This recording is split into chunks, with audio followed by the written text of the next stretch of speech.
Kali ini aku bakalan bahas perbedaan dan fungsi dari ketiga tepung terigu ini ya. Yang pertama ini tepung terigu protein rendah. Kandungan protein yang terkandung ini tuh lebih sedikit dibanding yang lain, lebih rendah ya. Karena biasanya cuma kisaran 11%, di bawah 11%. Nah, karena proteinnya yang rendah ini, jadi tepung ini tidak menghasilkan gluten yang tinggi. Nah, gluten itu apa? Gluten ini adalah protein yang ditemukan pada gandum, berperan sebagai lem yang membantu menjaga bentuk pada makanan. Biasanya tepung jenis ini digunakan dalam pembuatan kue kering dan aneka gorengan.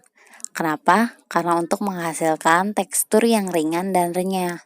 Kita juga bisa buat tepung ini sendiri, yaitu dengan mencampurkan tepung maizena dan tepung protein sedang dengan perbandingan maksimum 5:1.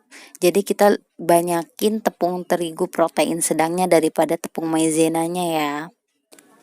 Yang kedua, ini tepung terigu protein sedang. Nah, kandungan tepung ini berkisar antara 11-13%. Tepung ini kerap dikenal dengan nama tepung terigu serbaguna. Karena apa? Karena penggunaannya yang cukup fleksibel untuk segala jenis masakan. Nah, biasanya tepung ini digunakan dalam pembuatan cake, waffle, pancake, atau kue-kue basah ya. Beberapa kue kering juga biasa menggunakan tepung ini untuk mendapatkan struktur kue yang lebih kokoh. Seperti kue yang kita sering bikin ya, apalagi mau puasa ya, ini kue nastar. Nah, biasanya ini sering banget pakai tepung terigu protein sedang ya, karena biar nggak cepet hancur saat matang. Nah, yang terakhir ini adalah tepung terigu protein tinggi. Tepung ini memiliki kadar protein tertinggi daripada yang lain ya, berkisar antara 13-14%. Kandungan yang terkandung pun lebih banyak.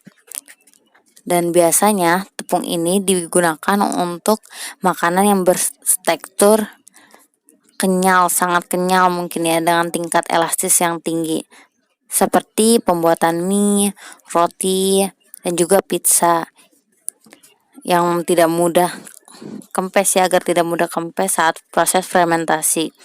Nah, jangan salah menggunakan tepung ini, karena tepung ini juga ada yang menggunakan untuk adonan kue bolu ya.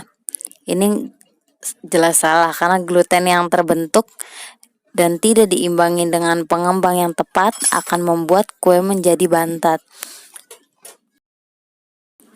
Nah, untuk yang masih bingung nih buat bedain kemasan dari ketiga tepung ini, kita juga bisa dilihat dari warnanya ya.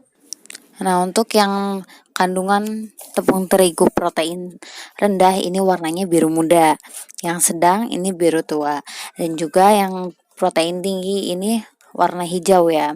Dan kita juga bisa lihat dari lambangnya ini, yang protein rendah ini bergambar kunci biru, yang sedang bergambar segitiga biru, dan yang terakhir protein tinggi ini bergambar cakra kembar. Jadi sekarang udah bisa tahu dong bedanya dan fungsinya dari ketiga tepung terigu ini apa aja ya. Nah, ini setahu saya, kalau ada saran dan masukan boleh komen di bawah, karena saya juga masih tahap belajar, jadi mohon dimaklumi ya. Terima kasih telah menonton, semoga bermanfaat.